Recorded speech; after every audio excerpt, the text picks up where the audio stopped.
يا اهلا وسهلا، كل سنه وانتم طيبين ورمضان كريم وعيد سعيد وكل اللي فات وكل اللي فاتنا دوت.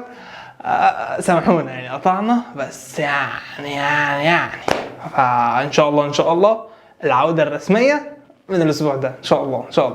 يعني الحلقه بقت الحد والبرنامج التاني هيتغير ميعاده ومش عارف، بس ان شاء الله العوده رسميه. فاهلا بيكم من جديد في حلقه جديده، ويلا بينا. حلقتنا النهارده بتتكلم عن الاوفر ثينكينج. الاوفر ثينكينج مش معناه انك بس تفضل تفكر في موضوع معين.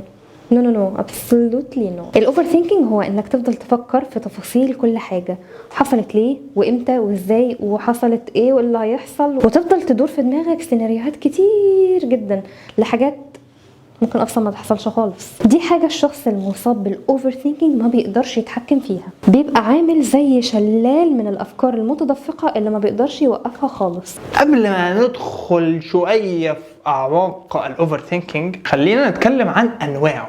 اول حاجه علشان نعرف هل احنا اللي احنا بنمر ده طبيعي ولا مش طبيعي، لان بكل بساطه كلنا بنمر بالاوفر ثينكينج. فلو احنا بنمر باوفر ثينكينج طبيعي، يعني بنفكر مثلا في الجواز، التخرج مثلا، والله هتخصص ايه بعد التخرج، فده طبيعي. بس الفكرة في ايه؟ في الغير طبيعي. واحنا النهاردة جايين نتكلم عن الغير طبيعي. الغير طبيعي اني اقلق من المستقبل، اني افرط من التفكير في حاجة معينة، اني اقلق من اختبار وانا لسه، يعني شوفوا، انا لسه ما حلتش فيه حاجه ولا لسه رحت له، بس انا قلقان منه جدا، واللي هو ما بنامش عشان الاختبار مثلا. فده كله الغير طبيعي، واللي هنتكلم عنه النهارده. اعراض بقى الاوفر ثينكينج يا حلوين ايه؟ نقص التركيز. ونقص التركيز دوت معناه اني اكون مشتت. يعني لو انا بعمل حاجه فانا رحت من الحاجه ديت للاوفر ثينكينج. زي مثلا اني اكون بذاكر وفجأة ابدا افكر في التخرج. يا ابني ركز في مذاكرتك، يا ابني وراك امتحان بعد بكره. لا انا هتخرج ومش في دماغي غير التخرج وسبت المذاكره، وبدات اوفر ثينك. فانا هلبس ايه في حفله التخرج؟ هو انا شكلي هيبقى حلو وانا بتخرج؟ مين هيحضر حفله التخرج؟ وهكذا. اول ما نخش في مشاكل النوم وما ادراك مشاكل النوم، بيبقى اغلب الناس بتوصف الحاله ديت على اساس ان جسمهم نايم بس عقلهم مش نايم. اللي هو عارفين زي بعد الشر ميت اكلينيكيا، جسمه شغال بس عقله هنا العكس بقى، عقله هو اللي شغال وجسمه هو اللي رايح فيها. فهنا بتأثر على ايه؟ على جودة النوم. تالت حاجة وهي الندم وتأنيب الضمير. بتفضل تندم على حظك وحياتك، واللي هو انا ليه ما عملتش ده، وانا كنت مقصر في الحتة الفلانية وتسيب كل حياتك وتفضل تلطم يا نهار اسود انا ما عملتش كفاية وحاجات كده احنا كلنا عارفينها. حاجة بقى بغاية الأهمية وهي عدم الاستمتاع باللحظات الحلوة. اكون قاعد في نص خروجه مع صحابي وابدا اقول يا نهار اسود، هو انا صاحبي اللي من 5 سنين سايبه وجاي اخرج مع اصحابي النهارده، وابدا افكر في صاحبي وانزل خروجه تماما واللي هو خلاص تضيع عليا حلاوه الخروج علشان افكر في اي حاجه تانية وضيعت على الاستمتاع. القلق والخوف الدائم من ايه؟ في الاغلب بتبقى من المستقبل، والخوف في الاغلب بيبقى من الماضي، او ممكن تبقى العكس عادي، بس يعني في الاغلب يبقى القلق من المستقبل والخوف من الماضي. ده بيسيب عليا اثر اللي هو الماضي، فبخاف. القلق خايف او قلقان منه بقى، يعني هو جاي عليا فانا قلقان منه، فده برضو بيسبب لي اوفر ثينكينج. الاضرار كتير جدا، بس هنحاول نختصر فيها على قد ما نقدر. الاضرار دي بقى بتتمثل في ايه؟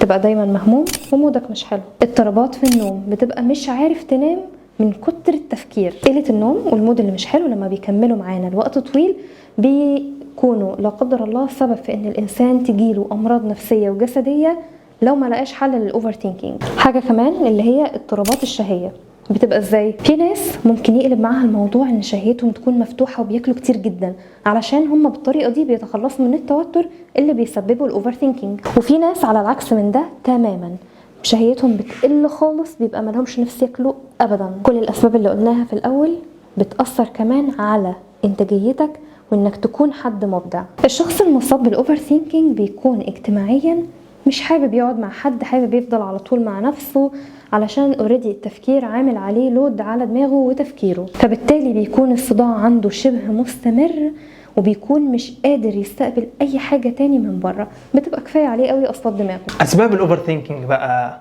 بتخش في كذا حاجه، خلينا نمسك واحده واحده. واول واحده وهي نوع الشخصيه. لو كانت شخصيتك تحليليه ففي الاغلب انت بتميل لتحليل المواقف وانك بتوفر ثينك في الحاجه ديت، او في العموم يعني بتشوف حاجه بتقول يلا بينا نتعمق فيها ونفكر في كيف بدأ الخلق من الحاجه دي. او حساسه وانك خايف انك تأذي مشاعر النمله اللي انت دوست عليها بالغلط لو انت ماشي في طريق عام مثلا. تاني حاجه وهي البيئه. لو كان الشخص مستقل لوحده، وفي الاغلب الاستقلال يعني مش ان هو مش عليه مسؤوليات، لا، الاستقلال في مسؤولياته، فهو بيميل للراحه النفسيه. والراحه النفسيه تعني ان هو مش بيفكر في حاجات كتيره، على عكس الشخص الغير مستقل. يعني لو هو قاعد مع اهله المسؤوليات بتزيد، تمام، والاوفر ثينكينج مش بس بينحصر بقى عليه. مثلا لو هو كان بيثينك في نفسه او بيفكر في نفسه بس، بقى بيوفر ثينك في العيله كلها. نيجي لنقطه مهمه وهي الماضي الاليم. هنا نقف وقفه محترمه. الماضي فعلا الاشخاص اللي ما بيعدوش من نقطه الماضي للاسف بيقعوا في نقطه الخوف والقلق والتوتر فعلا، بسبب ان الماضي ما زال مسيطر عليهم، هم مش عارفين يطلعوا منه، فبيفضلوا اوفر ثينك في الماضي بحيث ان هم ما بيتقدموش اصلا للمستقبل. نخش لنقطة تانية وهي البرفكشنزم. المثالية الواهية، او اللي هي مش موجودة اصلا. مفيش حاجة اسمها كمال او مثالية او حاجة بيرفكت خالص، خلينا متيقنين من ده. بس الساعين للكمال هم من اكثر الناس عرضة للاوفر ثينكينج. انا ازاي اخلص واعمل حاجة على اكمل وجه؟ انا جبت 50 من 50. ايه ده؟ ازاي اجيب 51 من 50؟ ازاي ابقى احسن واحد؟ 49 ونص، يا نهار ابيض النص ده راح فين؟ هكذا يعني يتمثلون اغلبهم في الدحيحه حبايبنا. وبنيجي تقريبا لاخر نقطه وهي بعض الامراض زي الوسواس القهري او الOCD. اغلب الناس، يعني مش اغلب الناس قوي، بس في ناس كتيره جدا بيبقى عندهم اللي هو هو القلم ده ليه مش معدول؟ فمثلا بيكون بيذاكر فجاه شاف القلم ده لازم اروح على القلم، فاهمين؟ فده برضه بنعتبره احيانا من اسباب الاوفر ثينكينج. طيب يلا يا محمد بينج بونج، انا هقول حل وانت تقول حل. لو لقيت نفسك هتبدا تفكر في تفكيرات الاوفر ثينكينج اللي هي لا تثمن ولا تغني من جوع، حاول تصرف نفسك وتفكيرك عنها. ازاي بقى؟ حاول تعمل حاجه جديده، مش ضروري تكون حاجه خارقه جدا ولا حاجه يعني ما عملتهاش قبل كده، لكن الجديد ممكن تكون مثلا طبخه جديده، ممكن تكون رسمه جديده، ممكن تكون طريقه رسم جديده، او موهبه وهوايه عندك ممكن تنميها، او ممكن تنزل تتطوع وتعمل خير. نيجي لحل مهم جدا وهو ترتيب وتحديد الاولويات والمهام اليوميه. يعني اننا كل يوم نشيل همه، ما نشيلش هم يوم قبل كده ولا يوم بعد كده. هو اليوم اللي احنا فيه رتبنا المهام بتاعتنا فيه، خلاص يلا بينا بسم الله نبدأ، لا يوم قبل ولا يوم بعد. تمارين التنفس كمان مهمة جدا جدا علشان بتخلصنا من التوتر، بتبقى مهمة جدا في انك توقف الموجة اللي جاية عليك من بحر الافكار. فبمجرد انك بدأت في تمارين التنفس دي هتلاقي الموجة هديت وافكارك بدأت تنتظم. شهيق زفير. بالمناسبة في ابليكيشن حلو جدا بيساعدك على تمارين التنفس وبيخليك كمان تاخد طاقة إيجابية. اكتبوا لنا في الكومنتس انتوا ازاي بتعملوا تمارين التنفس وبتساعدكم ازاي في الاسترخاء. حل كل مشكلة على طول، يعني ايه؟ ما نراكمش المشاكل. عارفين انتوا اللي هو لا تؤجل عمل اليوم الى الغد؟ هو ده، لا تؤجل مشكلة اليوم الى الغد.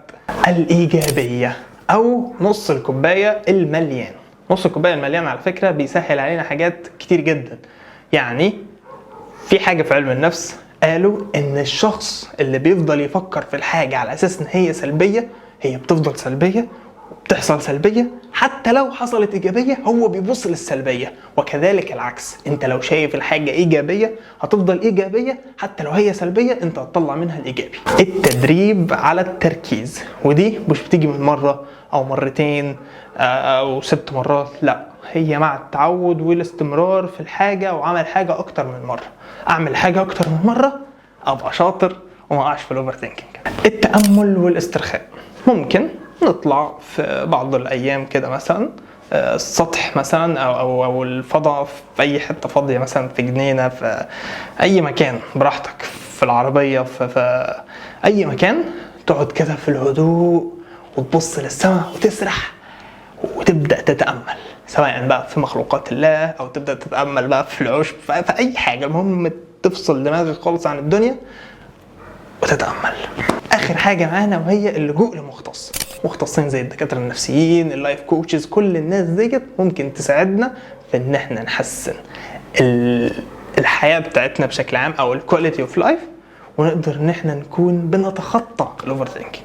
وبالمناسبه ديت انا حابب اقول لكم اعلان خطير واكسكلوسيف حصري، يعني ان شاء الله عما قريب تقدر تحجز مع سارة سيشن لايف كوتش. سامعين؟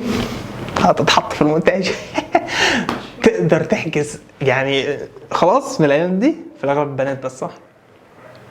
قول بس يا محمد لما اكتب قول التفاصيل هتنزل على الصفحه. انا الكلام ده هطلعه في الحلقه. هطلعه فعلا ان شاء الله. خلاص انتظروا مننا التفاصيل، ماشي؟ بس يعني خلاص صار الحمد لله لايسند لايف كوتش، فتقدر تديكم بقى حركات بركات، فاستنونا في تفاصيل اكتر. لو ما قدرتش تعمل اي حاجه خالص من اللي قلناها قبل كده، ببساطه خالص ممكن تجيب ورقه وقلم وتبدا تكتب ايجابيات وسلبيات الحاجه اللي انت بتفكر فيها وتاثيرها هيكون ايه على حياتك. على فكره بقى، عادي جدا انك تمر بمرحله الاوفر ثينكينج، هو مش مرض ولا حاجه بتخوف، هو بس عشان بيأثر على صحتنا النفسيه والجسديه نحاول نساعد بعض ان احنا نتخطى المرحله دي ونطلب المساعده من حد قريب لينا. اكتبوا لنا في الكومنتس ازاي بتقدروا تتخطوا الاوفر ثينكينج وايه الحل اللي عجبكم النهارده في الحلقه. نشوفكم على خير، سلام.